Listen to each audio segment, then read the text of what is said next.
சுற்றி ஓட்டை போட்டு தனித்தனியாக கொண்டு வரணும்.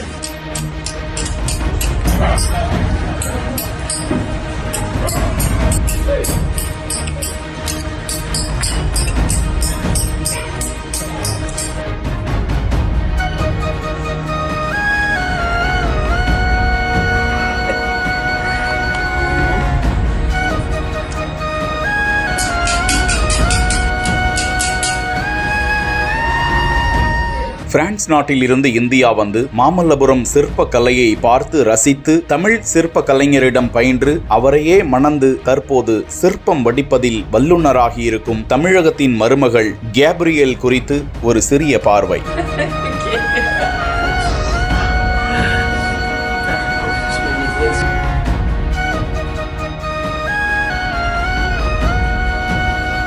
That is Sainte Thérèse. The sculpture will be made for Vallée des Saints in France, in Brittany.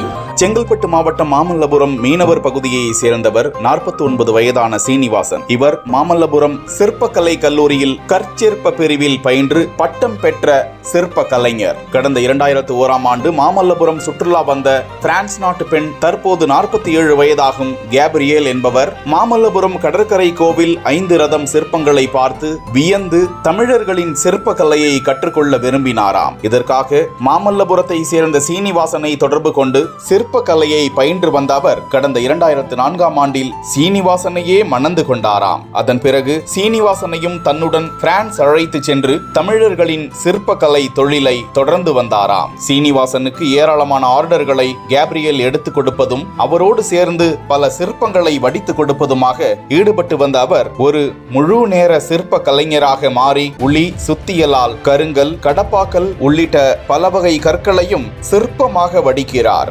முக்கியமாக திராவிட பாணி சிற்பங்களை அருமையாக வடிக்கிறார் கேப்ரியல். மேலும் விநாயகர், முருகர், பிரம்மா, விஷ்ணு, வள்ளி, தெய்வானை உள்ளிட்ட கடவுள் சிலைகளையும் மாடர்ன் ஆர்ட் சிற்பங்களையும் அவர் அழகுற வடிவமைப்பதை கண்காட்சியாக பார்க்க சென்று அதனை விலை கொடுத்து வாங்கி செல்கிறார்கள். பாரிஸ் நகரத்திற்கு அருகில் உள்ள ரேன் பகுதியில் 17ஆம் நூற்றாண்டில் வாழ்ந்து மறைந்த சமூக சேவகையும் அந்நாட்டு சீர்திருத்தவாதியுமான பெண் மதகுரு தெரசா பாந்து என்பவரின் உருவச் சிலையை கடப்பாக்கல்லில் தத்ரூபமாக வடிவமைத்து அசத்தியிருக்கிறார். சீனிவாசன் கேப்ரியல் தம்பதிக்கு 18 வயதில் மித்தேல், 18 வயதில் ஏவா என்ற 2 மகள்களும் காபான் எனும் மகனும் உள்ளனர் என்பது குறிப்பிடத்தக்கது. அவங்க பண்ண சிலையை ஒரு 2014 பண்ண சிலையை அது ஒரு கதையாகவே ஒரு புக்காகவே உருவாக்கி அதில் பண்ணியிருக்காங்க. அதான் நான் இப்போ பார்த்தீங்க அதை அவங்களுடைய எப்படி வாழ்ந்தாங்க, எப்படி உருவாங்க அந்த கதை தான் அந்த கேட்டலாக்லாம் நம்ம பார்த்துருக்கோம் புக்கில்.